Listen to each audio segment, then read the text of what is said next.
तो आज हम न्यू वीडियो लेकर आए जो गेट फ्लिक साइंस का गेट फ्लिक फैक्ट का है।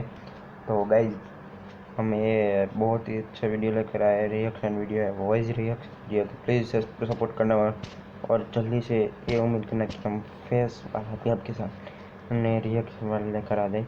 ओके, तो प्लीज़ सपोर्ट करना। और आगे जब तक अपने वीडियो लगभग नया है क्या? हाँ, नया ही है क्योंकि कल ही डाले, एक दिन एगो है, इसलिए नया ही है। ठीक है, तो प्लीज़ सपोर्ट करना। और हम गाइस वो आपने मेरे चैनल में ऑलरेडी 3 वीडियो है और कैरी मिनाटी के पे एक वीडियो का रिएक्शन है, तो प्लीज़ सपोर्ट करना। ओके, तो चलो इस वीडियो को स्टार्ट करते और सुनते गेट फ्लिक्स फैक्ट का जो वीडियो नया है उसके बारे में, और रिएक्शन भी आप लेना। ठीक है। मैं डंडों की बरसात, खाली आंखों में बस एक उम्मीद भरा सवाल, कब मिलेगी आजादी, कब खाने मिलेगा अनाज और ना की डंडी, और कब सो पाएंगे अपने घरों में चैन से। क्या इस जन्म में आजादी देखने में नसीब? यार ऐसा देख के ना आंखों में पानी आ जाता है भाई, आंखों में पानी आ जाता है ऐसा देख के।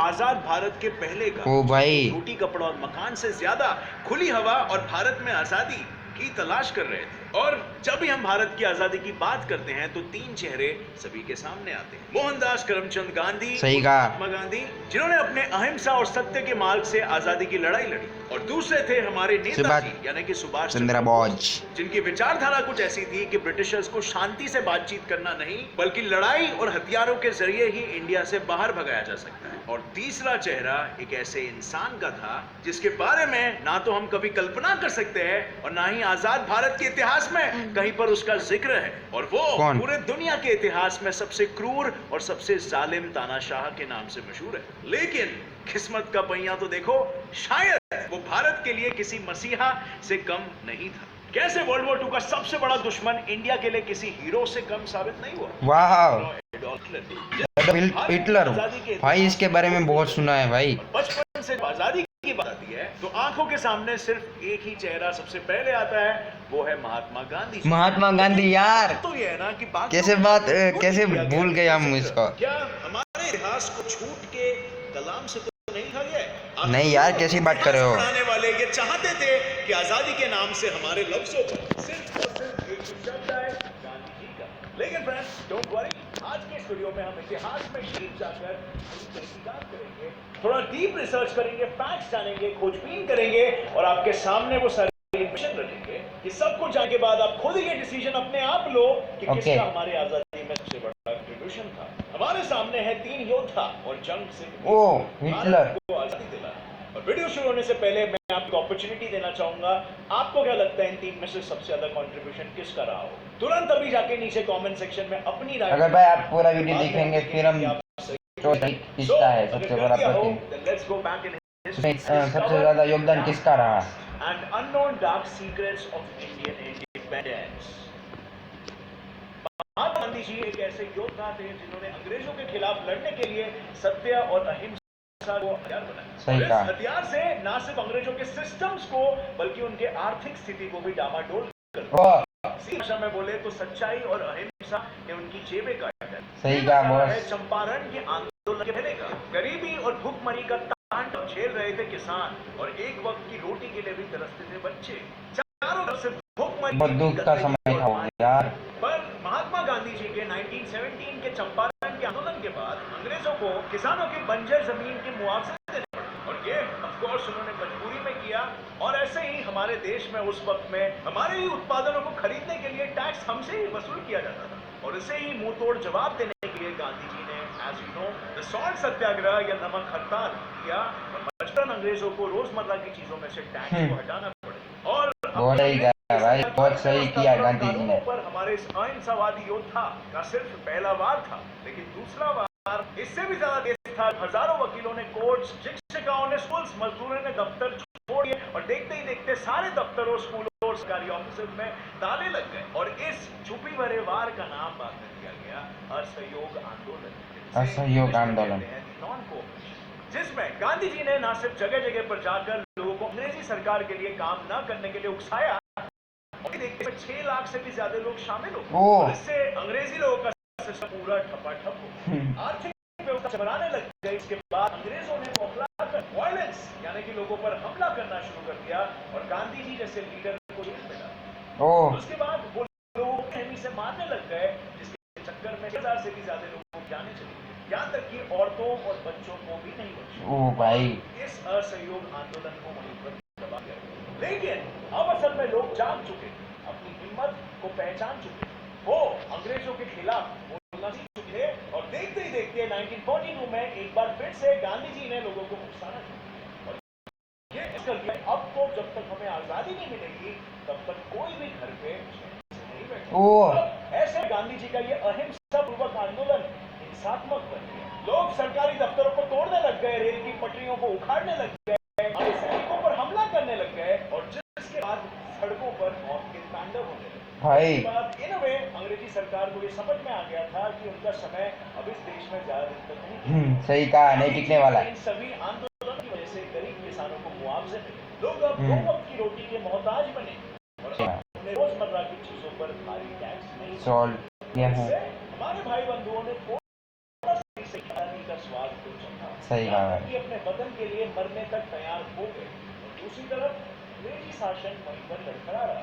लेकिन असली लड़ाई तो अभी शुरू होने वाली। अब आगे बढ़ने से पहले मैं आपको बताना चाहूंगा एक fun fast and fair application, इसका नाम है sportbet.io। ये सेंसेशन बेट ली है, आपको डाउनलोड कर लो और अपने मैच प्रेडिक्शन स्किल से पैसे कमाओ। गांधी के विचारधाराओं ने लोगों को युद्ध की रणभूमि में जैसे उतार दिया, पर अब वो लोग मार का जवाब ओ भाई दूसरे गाल को आगे करने, उन्हें एक अंग्रेजी लाठी का जवाब 10 में उन्हें जरूरत थी ऐसे नेता की जो उन्हें लड़ना सिखाए, गुस्साए और हथियार भी लाते। सही कहा। ऐसे में उन्हें राह दिखाने के लिए आते हैं हमारे कहानी के बात चंद्र बोस, मैं तुम्हें आजादी दूंगा। वाह। ये नारा सबसे पहले गाने वाले थे सुभाष चंद्र बोस जी, जो विदेश में होने के बावजूद भी उन्होंने भारत में एक अपनी आर्मी तैयार की। उन्होंने लोगों के मन में अंग्रेज के खिलाफ लड़ने की एक नई चिंगारी जलाई और जब उनकी आर्मी ने अंडमान और निकोबार आइलैंड पर अंग्रेजों के खिलाफ लड़कर उसे आजादी दिलाई और उसे आजाद भारत का एक हिस्सा बनाया, और जब उनकी सेना ने अंडमान और निकोबार आइलैंड्स पर कब्जा कर लिया और उसे आजाद भारत का पहला हिस्सा बनाया, तब उन्होंने लोगों को ये भरोसा दिलाया कि अंग्रेजों के खिलाफ लड़ना, उन्हें हरा के बाहर खदेड़ देना थोड़ा सा मुश्किल जरूर है मगर इम्पॉसिबल नहीं, क्योंकि दुनिया में कोई चीज इम्पॉसिबल है ही नहीं भाई। लेकिन कुछ कुछ होती है भाई, ऐसे सीरियस मत ले लेना। उनका आत्मविश्वास, उनका बसरा और ऐसे करके हमारे नेता जी जहां एक तरफ वो लोगों को लड़ना सिखा रहे थे और वहीं वो दूसरे तरफ वो दुनिया के उस समय के सबसे खतरनाक, शक्तिशाली और तानाशाह दरिंदों को अपना सबसे खास दोस्त बना रहे थे। बिल्कुल, नेताजी और हिटलर, एडोल्फ हिटलर दोस्त बन चुके थे। जर्मनी में पूरे 1 साल बिताने के बाद फाइनली नेताजी हिटलर से मिले। पर अब सवाल यह आता है कि नेताजी का हिटलर के सामने दोस्ती के हाथ बढ़ाने के पीछे असल मकसद क्या था? मकसद हाँ यार, मकसद तो कुछ ना कुछ तो होगा ना, अंग्रेजों को खत्म करना। और उसके लिए नेताजी ने चली वो सबसे पुरानी चाल, दुश्मन का दुश्मन अपना दोस्त। और उस समय वर्ल्ड वॉर 2 के दौरान वैसे भी हिटलर ब्रिटेन के साथ लड़ ही रहा था और नेताजी के इस बात से वो सहमत तो था, मगर उसने मदद के लिए पूरी तरीके से ना तो हाँ कहा और ना ही ना कहा। उसने कहा कि अगर वो दोनों भी ब्रिटेन में एक ही साथ में लगातार हमले करते रहे तो ब्रिटेन डिस्ट्रैक्ट हो जाएगा और दोनों तरफ ध्यान नहीं दे पाएगा और नतीजन वो हार जाएगा। और अपने इस वादे के मुताबिक हिटलर ने ऑपरेशन ब्लिट्ज के तहत लगातार इंग्लैंड के एयरबेस और शहरों में बॉम्ब्स गिराना शुरू कर दिए। और अब एक तरफ नेताजी हिटलर को अपना सार्थक बना चुके थे और दूसरी तरफ वो अपने आकर्षित व्यक्तित्व की वजह से जापान से भी बहुत अच्छे रिलेशन बना रहे थे। और जापान के पीएम टोजो ने नेताजी से बात करके युद्ध में पकड़े हुए ब्रिटिश इंडियन आर्मी के साथ भारतीय सैनिकों को कर दिया और फिर वो सैनिक और कई सारे साउथ ईस्ट एशिया में रहने वाले भारतीय लोग बोस के आजाद हिंद फौज में शामिल हो गए और इस फौज को हथियार से लेकर पैसे सब कुछ जापान दे रहा था। पर बदले में आजाद हिंद फौज के सैनिकों ने जापान के साथ बर्मा और मणिपुर में 2 युद्ध लड़े अंग्रेजों के खिलाफ। लेकिन बोस ने अपनी फौज से यह वादा किया था कि सिर्फ 1 साल आजाद हिंद की फौज को आजाद भारत के सरजमीन पर लेकर आ जाएगा और उनकी ये बात सच भी साबित हुई। जापान ने ब्रिटिश से वर्ल्ड वॉर 2 में जीते हुए आइलैंड अंडमान निकोबार नेताजी को दे दिए। फिर इन्होंने यहाँ पर स्वतंत्र भारत का स्थायी गवर्नमेंट बनाई और जिस सरकार को 9 देशों ने मान्यता भी दी। उनमें से कुछ देश थे Germany, Japan, Philippines, Italy etcetera. Andaman Nicobar island आजाद भारत का पहला हिस्सा था जहां पर तिरंगा पहली बार, और इस आजाद भारत के सबसे पहले प्रधानमंत्री थे नेताजी सुभाष चंद्र बोस। वहां पर अपनी खुद की एक सरकार के साथ एक बैंक भी था जिसका नाम था आजाद हिंद बैंक, और यहाँ तक कि आजाद हिंद खुद की करेंसी और स्टैम्प्स भी थे। और जल्दी सभी लोगों को ये बात फैल गई और सभी को आजाद हिंद का एक पार्ट बनना था, क्योंकि उन्हें मिल गया था एक ऐसा नेता जो ईंट का जवाब सिर्फ पत्थर से दे रहा। सही कहा। क्लियरली ये काम भी कर रहा था। उनके कर्म, उनके एक्शंस भारतीयों को उस दिशा में लेके जा रहे थे जहां पर उन्हें आजाद भारत का सपना रियलिटी में तब्दील होते हुए नजर आ रहा है। कि गवर्नमेंट और खुद की सेना बनाना, खुद की करेंसी बनाना, ये सभी ने लोगों को एक सिंबॉलिक विक्ट्री को प्रेजेंट किया अगेंस्ट द ब्रिटिश गवर्नमेंट, और लोगों को लगने लग गया कि एक दिन भारत भी इसी तरीके से आजाद होगा अगर हम सब भी मिलकर इनका साथ देने लगे। पर नेताजी ब्रिटिशर्स पर हमला करने ही वाले थे कि 1945 के सुबह अखबार में एक खबर छपती है। जर्मनी के लीडर एडोल्फ हिटलर ने खुदकुशी कर ली है। और ये खबर सुनकर जैसे इतिहास एक बार फिर से हमेशा के लिए बदलने वाला है। उसी साल जापान के नागासाकी और हिरोशिमा शहर पर अमेरिका ने 2 न्यूक्लियर बॉम्ब्स फेंके, और जिस वजह से जापान की इकोनॉमी और फाइनेंशियल कंडीशन एकदम से तहस-महस हो गई। और coming back to India in Andaman and Nicobar islands, अपने 2 सबसे बड़े सार्थक खो देने के बाद नेताजी सुभाष चंद्र बोस के लिए परिस्थितियां बहुत ही कठिन हो गई। आजाद हिंद फौज ने आत्मसमर्पण कर दिया और लाल किले में उन सारे सैनिकों पर मुकदमा चला।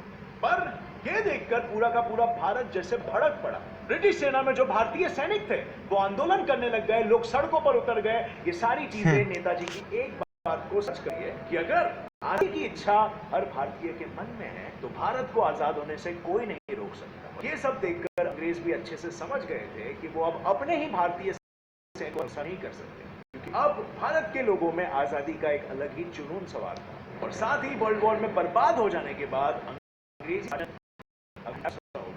उनके पास मिलिट्री बैकअप फैसिलिटीज अवेलेबल नहीं थे, के पास जंग लड़ने के लिए आर्मी मैन नहीं थे, हर जगह पे नॉन कोऑपरेशन हो रहा था, और ऐसे में ब्रिटिशर्स को रिट्रीट करना ही समझदारी का काम था। तो ये हुई फ्रेंड्स हमारे इंडिपेंडेंस की कहानी। बट अब जरा सोचो कि वर्ल्ड वॉर के वक्त अगर हिटलर इंग्लैंड को उतना कंगाल नहीं करता तो क्या सच में हमें आजादी मिल पाती?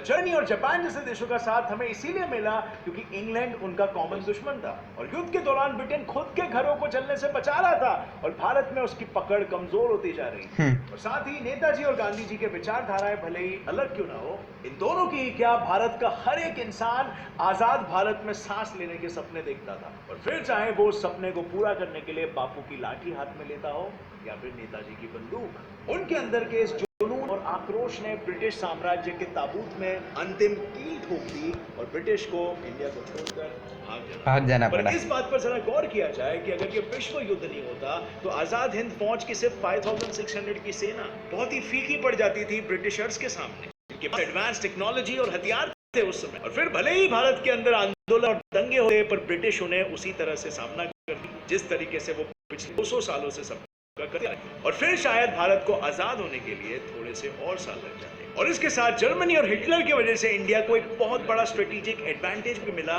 जिसकी वजह से इंग्लैंड इंडिया में अपने हथियारों को रिफिल नहीं कर पा रहा था। As you can see map में एरिया ये और ये एरिया जो कि इंडिया तक पहुंचने का रास्ता है, ये हिटलर द्वारा कंट्रोल हो चुका था, और ब्रिटिश यहाँ से अपने देशों से हथियारों को सप्लाई नहीं कर पा रही थी और ब्रिटिशर्स कमजोर होते जा रहे थे इंडिया में। एंड ऑफ कोर्स उन्हें अपनी फैक्ट्री इंडिया में डालने के लिए कोऑपरेशन नहीं मिल रहा था इंडियन लोगों से, और इस वजह से उनकी पकड़ छूटते ही जा रही थी और इन फ्यूचर कहीं पर भी स्ट्रांग होते हुए नहीं दिखाई दे रही।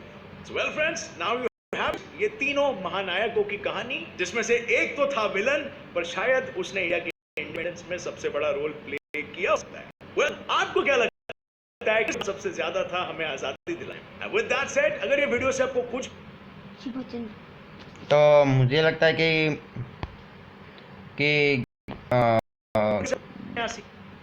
हिटलर का भी रहा योगदान, लेकिन गांधी जी का बहुत अच्छा रहा था कि सरकारी ऑफिस में ना जान इंग्लैंड जो प्रशासन थी जो तब सरकारी ऑफिसर में काम मत न करना, स्कूल, डॉक्टर या फिर पोस्टमैन तब पोस्टमैन भी थे, तो वहाँ पे काम न करना वो भी एक कड़ी थी इस देश को आज़ादी दिलाने के लिए।